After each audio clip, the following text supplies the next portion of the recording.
Hello, hello dear student. This is Renu Pandey and welcome back to Sankabir Vidyapeeth of official YouTube channel. Hopefully सभी लोग अच्छे होंगे, मस्त होंगे, जबरदस्त होंगे और पढ़ने के लिए बिल्कुल प्रिपेयर होंगे। तो आज हमें पता है कि आज हमारे लेक्चर में जो हमारा आपसे कन्वर्सेशन होने वाला है वो है यूनिट 7 को लेकर के, और हम बात कर रहे हैं BA first semester English pros and writing school को लेकर के, जिसमें हम पढ़ेंगे वर्जीनिया वुल्फ। यानी वर्जीनिया वुल्फ कौन थी और उनके नॉवेल्स किस प्रकार थे, शॉर्टेस्ट नॉवेल कौन सा था सबसे पहले, और लॉन्गेस्ट नॉवेल्स कौन सा, वो भी उनके बारे में भी बात करेंगे। उसको जानने के पहले हम देखेंगे कि बीए फर्स्ट सेमेस्टर की अगर बात करें English pros and writing skill में, तो हमने अभी तक की क्लास में अभी तक का जो लेक्चर हमारा कंप्लीट हुआ उसमें हमने यूनिट 6 तक कंप्लीट कर दिया है। आज हम यूनिट 7 को स्टार्ट करेंगे, जिसमें हमारा पहला टॉपिक है प्रोज, और प्रोज के बाद हम लास्ट टॉपिक पढ़ेंगे इसी में प्रोज का, यानी कि 1 2 3 करके इसी क्रम में आप देखते आ रहे हैं। आज पहला टॉपिक है वर्जीनिया वुल्फ, और फिर हम यूनिट 8 में जब चलेंगे तो वहाँ पे हम राइटिंग स्किल को देखेंगे कि राइटिंग स्किल हमारा किस तरह से होता है। एक होता है फॉर्मल, फिर इनफॉर्मल, है ना, फिर बहुत तरह से राइटिंग स्किल होती है। एप्लीकेशन किस तरह से होता है, ऑफिशियल एप्लीकेशन किस तरह से होता है, किस तरह से राइट किया जाता है, सारी चीज़ों को हम देखेंगे। लेकिन पहले हम फिनिश करेंगे यूनिट 7 को। तो बच्चों, ना देरी करते हुए हम देखते हैं कि प्रोज में जो आज का हमारा सबसे पहला टॉपिक है वो है वर्जीनिया वुल्फ। वर्जीनिया वुल्फ एक ऐसी लेडी थी कि उन्होंने, एज मैं फीमेल की बात करूं, कि फीमेल के अंदर बहुत ही आत्मनिर्भरता वाली बात की है उन्होंने, सेल्फ डिपेंडेंट वाली बात कही है कि कभी भी वुमेन को जो है वो दूसरे पे डिपेंड नहीं रहना चाहिए, खुद पे सेल्फ डिपेंडेंट रह के और अपने वर्क को जो है बहुत आगे ले जाना चाहिए, बहुत ही आगे बढ़ाना चाहिए। और इसी क्रम में हम चलते हैं, बात करेंगे प्रोज में सबसे पहले नॉवेल की अगर बात करें तो इन्होंने लिखा था, जिनका नाम था मिसेस वर्जीनिया वुल्फ। और बच्चों, अगर इनके बॉर्न की बात की जाए तो बॉर्न इनका हुआ था, आपको पता है कि ये लंदन से बिलोंग करती थी। और अगर सन और ईयर की बात करें तो 25 जनवरी को इनका बॉर्न हुआ था। और सन की बात करें तो 1982, यानी कि 25 जनवरी 1982 इन लंदन के, यानी कि जो यूनाइटेड किंगडम है हमारा, इंग्लैंड है, वहाँ से ये बिलोंग करती थी और वहीं पे इनका बॉर्न हुआ था। और डेथ की बात करें बच्चों, यानी कि इनकी डेथ कहाँ हुई थी, वैसे डेथ इनका नहीं हुआ था कि सेल्फ जैसे डेथ हो जाता है, इन्होंने सुसाइड किया था। तो ये इनका सुसाइडियल डेथ था। और वो डेथ का अगर टाइम और ईयर की बात करें तो हम देखते हैं कि 28 मार्च 1941 को, जैसा कि आपको पता है कि इंग्लैंड से बिलोंग करती थी, तो वहाँ पे भी वहीं पे जहाँ पे इनका बॉर्न हुआ था वहीं पे इन्होंने सुसाइड कर लिया था। और बच्चों, अगर जैसा आपको पता है कि वर्जीनिया वुल्फ जो हैं वो जब अपने नॉवल को लिखी थी तब इनका नाम वर्जीनिया वुल्फ पड़ेगा। और उसके पहले, यानी कि जब ये फेमस नहीं हुई थी अपने वर्क को लेकर के, उसके पहले इनका क्या नाम था, इनका नाम बर्थ नेम था एडोलाइन वर्जीनिया स्टेफन। इनका बर्थ नेम अगर कभी कभी पूछता है पेपर में कि वर्जीनिया वुल्फ का बर्थ नेम क्या था, तो एडोलाइन वर्जीनिया स्टेफन इनका फुल नेम था, वो भी बर्थ नेम भी कह सकते हैं। तो बच्चों, हमने देखा आज सबसे पहले यूनिट 7 में टॉपिक 1 में प्रोज, और प्रोज में हमने वर्जीनिया वुल्फ के बारे में देखा। ये जो महान, यानी कि ग्रेट नॉवलिस्ट कह सकते हैं इनको, जो चेहरा आप देख पा रहे हैं ये है मिसेस वर्जीनिया वुल्फ, जो बहुत ही बड़ी नॉवलिस्ट थी। और अगर मैं इन्हीं की बात करूं इसी क्रम में, कि बच्चों जो वर्जीनिया वुल्फ हैं, इन्होंने, ऐसा नहीं कि इस टॉपिक को, ये जो लेक्चर आज आप देख रहे हैं बस ऐसा ही एग्जाम के लिए देख ले, इसको खुद की लाइफ में भी आजमाएं, और इनसे बहुत ही ज़्यादा मोटिवेशन भी मिलेगा आपको। अगर मैं गर्ल्स की बात करूं, कि बच्चियों में बहुत ही ज़्यादा ये सेल्फ डिपेंडेंट वाली बातें इन्होंने बताई थी, कि जब इनका शुरुआती दौर था, मतलब यह कह सकते हैं कि जब इन्होंने अपना एजुकेशन कंप्लीट किया, एजुकेशन के बाद इन्होंने देखा कि मुझे ऐसा कोरे कागज पे, यानी कि ब्लैंक पेपर पे कुछ लिखने से मैं आगे बढ़ सकती हूँ, लाइफ में कुछ कर सकती हूँ और सेल्फ डिपेंडेंट हो सकती हूँ। तो इन्हीं सारी चीज़ों को इन्होंने बताया है, और फीमेल में बहुत ही ज़्यादा मोटिवेशन इन्होंने दिया है। तो बच्चों, चलते हैं और हम इनके बारे में कुछ और भी चीज़ें जानते हैं, कि किस तरह से इन्होंने अपनी लाइफ में बहुत सारा स्ट्रगल किया और किस तरह से ये आगे बढ़ी, कैसे कैसे आगे बढ़ी, कुछ लिखा तो किस तरह से लिखा, कैसे लिखा, लाइफ में कैसा स्ट्रगल रहा इनका, सारी चीज़ों को हम एक एक करके जानेंगे। तो आपको पता हो गया जो भी बातें मैंने बताई सब ऑन स्क्रीन लिखी हुई मिलेंगी, आप अगर लिखना चाहते हैं तो लिख सकते हैं। फिर अगर हम चलते हैं बच्चों अगले पेज पे तो देखेंगे कि वर्जीनिया वुल्फ जो थी ये थी क्या आखिर। वर्जीनिया वुल्फ को हमें पता हो गया कि ये थी क्या। वर्जीनिया वुल्फ को मैंने बताया आपको अभी पहले ही 1 मिनट पहले कि इनका वर्जीनिया वुल्फ तब नाम पड़ा था जब ये बहुत ही ग्रेट नॉवलिस्ट हो गई थी, बहुत ही मॉडर्न ग्रेट नॉवलिस्ट हो गई थी, तब इनका नाम वर्जीनिया वुल्फ पड़ा था। वैसे पहले इनका नाम वर्जीनिया स्टीफन था। तो बच्चों अगर वर्जीनिया वुल्फ की बात करें तो हम देखेंगे कि यहाँ हमें देखने को मिलेगा कि Virginia Woolf was on English modernist writer and the feminist, यानी कि ये बहुत ही मॉडर्न नॉवलिस्ट थी।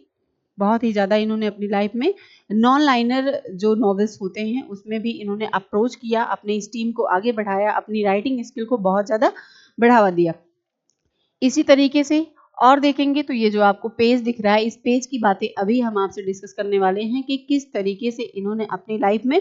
बहुत सारा स्ट्रगल किया और कैसे किया। जब इनका एजुकेशन कंप्लीट हो जाता है बच्चों तो हमें देखने को मिलता है कि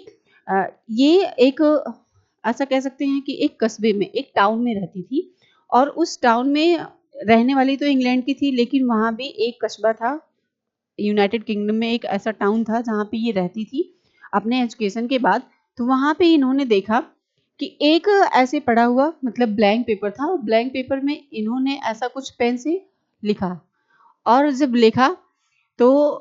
इन्होंने इसका मतलब ऐसे लिखते लिखते इनके मन में जो भी विचार आते गए, जो भी थॉट्स आते गए, जो भी इनकी थिंकिंग बनी, उन्होंने सारी बातें उस ब्लैंक पेपर पे लिख डाला।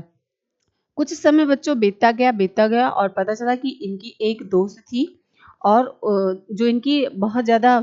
खास फ्रेंड थी कह सकते हैं, वो इनका सपोर्ट किया और बोली कि तुम्हें इस ब्लैंक पेपर से लिखने से क्या मिलता है? अगर मैं तुमको कोई आइडिया दूँ, तो कह सकते हैं कि इस कोरे कागज़ पे पेन चलाने का भी तुम्हें पैसा मिल सकता है।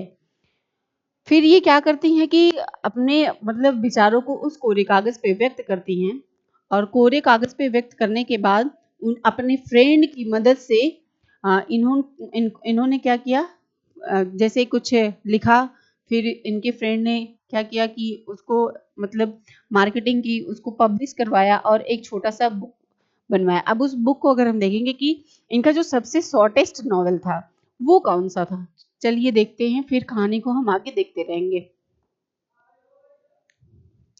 तो बच्चों अगर बात कर लें कि इनका मेन पर्पस जो है वर्जीनिया वुल्फ का वो क्या था?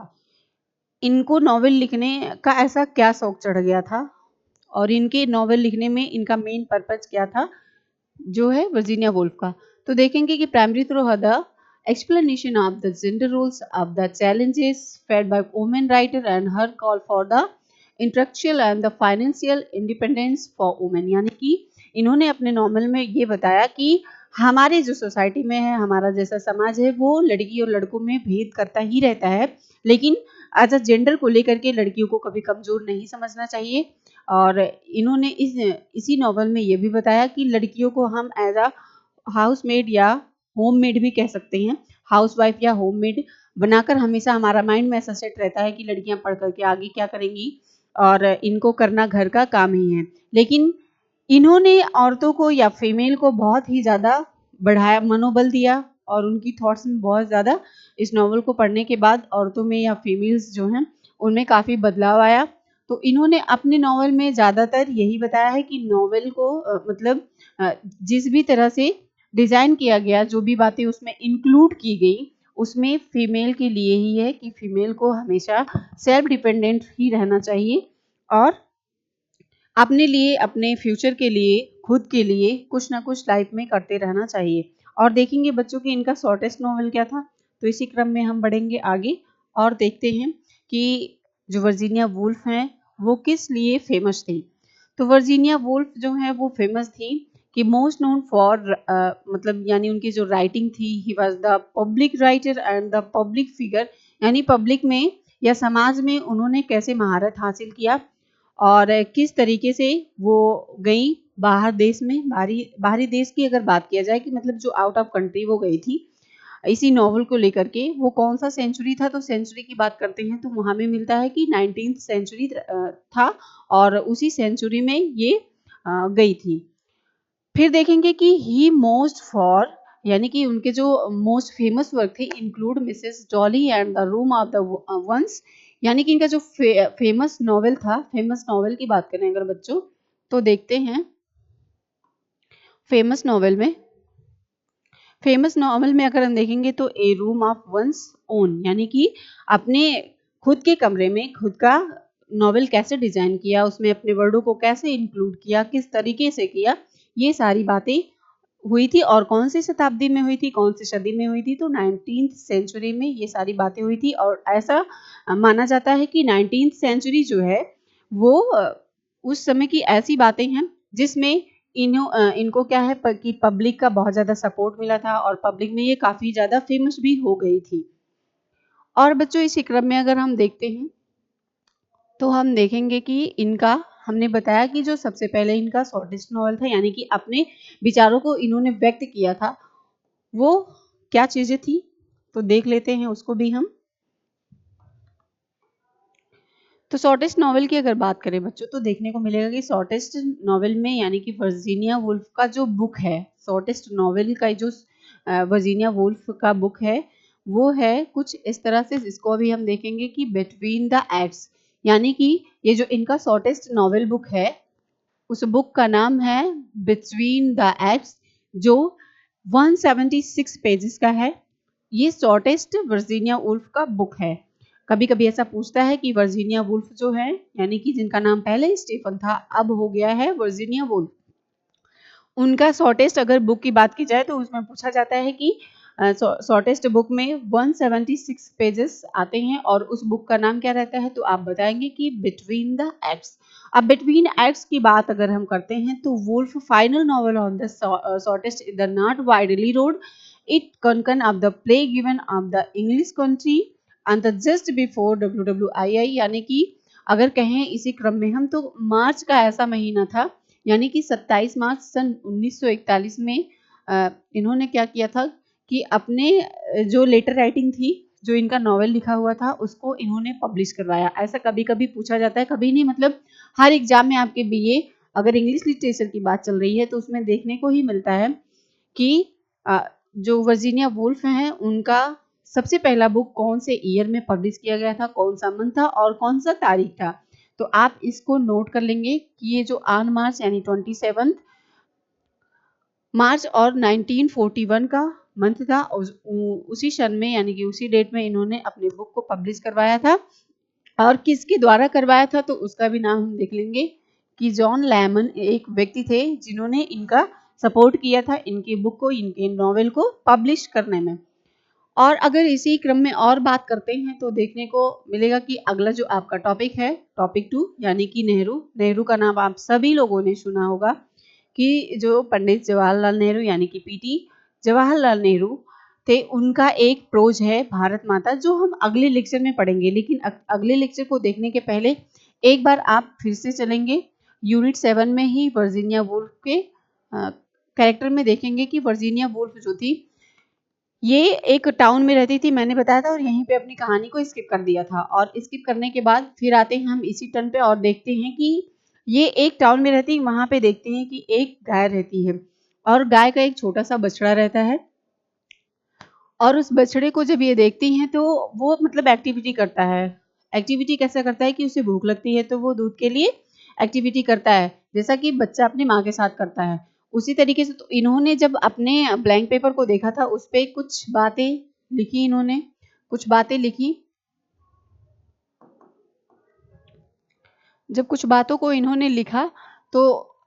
इनकी फ्रेंड मिली इनसे, इनकी फ्रेंड ने इनको मोटिवेट किया कि तुम कोरे कागज पे लिख रही हो और इसमें कुछ अपने अच्छे विचारों को लिखो, कुछ अच्छी बातें लिखो, तुम इससे फेमस भी हो सकती हो और तुम्हारा समाज में एक अलग नाम होगा।